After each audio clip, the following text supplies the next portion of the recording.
Thank you very much. So I'm an economist by training and profession. I will try to focus a bit more on the topic collectivism versus our personal ideas of lifestyle. So I think sometimes it makes sense to look at the political or ideological enemy and inspect why they are so successful, especially with young people. So I think one problem the liberty movement, especially in Europe, had and still has, is that most people which are part of advocating the ideas of liberty, of a free society and a free economy, usually argue very rational. And a lot of people are just not open to rational arguments because they're more emotional, which is totally normal and fine. I think it's good that we have a lot of more emotion-driven people in our world, because that brings us diversity and makes our everyday's life a bit more interesting because it's less predictable. Especially as Austrian economists, we agree on the fact that things in life and society and economy are not really predictable. That's why the government should stay out of most processes of our lives. So I think the success, especially in Western Europe, of collectivist ideas was won in the 60s and 70s at universities, when my parents' generation had long hair and shouting Ho Chi Minh slogans and protested against Vietnam and Pershing rockets and so on. And I would say that most people in this movement were actually never really thought about Marxism or other ideas of central planning, but it was just a cool thing to be against the establishment, and it's a lifestyle still nowadays to pay 30 euros for a Che Guevara shirt. So I still want to meet this guy who started printing these shirts. If he did it the right way, he must be pretty rich. And he must be a capitalist, actually. So I'm the board of an organization called Students for Liberty and European Students for Liberty, and we try to refight the battle at universities. We try to expose more young people, and in European, but also other universities all around the world, the ideas of liberty with Austrian economics, classical liberalism, but at the same time, we try to make it more fun, or to create a liberty lifestyle. Because our ideas should be very appealing. I mean, most young people, especially like if you look at activists more in the left scene, they're strong individualists. They want to distinguish themselves from other people. They don't want to be part of the mainstream, but somehow they have this contradiction that they advocate collectivism. So, for instance, if you look at the US, there's now, like for the last couple of years, especially since Obama is president, a strong free market, pro-liberty, anti-war movement, which is more like part of the Republican Party. But most of these people actually are below 25, and those which were allowed to vote in 2008 mainly voted for Obama.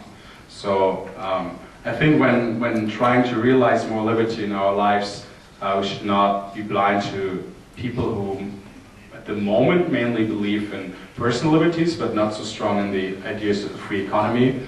Because I think the ignorance to free market ideas often is due to economic illiteracy. So a lot of people just have so few insights into how economy works that they just buy very easy Keynesian ideas because they are mainstream and because most people never really question it. So I think a main key for the success of achieving more free market policies is just to expose more people to the ideas, to having such events like here, to help people in universities to pursue PhD positions and become free market teachers in classrooms, to bring more economic exposure also to people who do not study economics or law. Because I think the main problem again is that most people don't know about our ideas. I think in a country like Slovakia, civil society groups in the last 2 decades were pretty good with advocating it. In my home country in Germany, I think the per capita knowledge on free market ideas is much smaller. So, but I think it's a fight we have to have all over the world to get more people interested in these ideas and really are being like bleeding heart free marketeers and pro-liberty fighters, because people at the moment are often pretty indifferent to policy changes as long as they're not directly affected to it. So, and I think it's more about principled people which stand up against things and policies or drafted laws, even if they're not directly affected, because it's a general, quoting Hayek, road to serfdom. So if we allow steps to more regulation and less liberty, more collectivism in a field where we're not affect, let's say, new tighter gambling regulation, even if I'm not a gambler, I would oppose it, because it's the principle about letting people decide what they want to do in their personal lives. So this is also about coalition building and bringing different single interest groups together just to have like a wide front against collectivism. How much time do I have? Okay, so very short, I think when it comes to collectivism versus individualism, there is on every layer of government, there are attempts to limit our liberties. The highest level is probably some like supranational organizations such as IMF or some UN regulations. Then it comes to the European Union.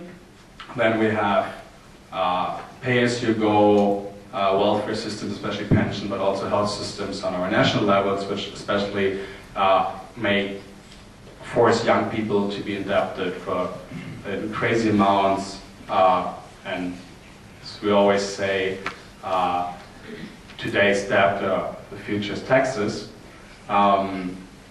But I think there are also a lot of problems on local levels if we look at state-regulated or owned utility companies which provide us with really bad services, with state-owned hospitals which do not provide us with the services you want to have. So often just the government stops the development of better private solutions.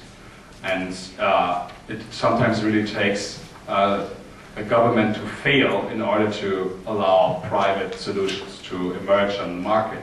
One instance, for instance, Romania, where basically Romania is about to fail, and the health system already failed like a year ago, at least de facto. And now a lot of people private investors build private clinics where people pay out of pocket, and people are happy about this. It's like there's no outrage that there are suddenly private clinics, and it was not like driven by the government, but just by reality that people demand private services because the government services are so bad and government employees are so corrupt that it's actually cheaper to go to private institutions, pay out of pocket, and the services are much better.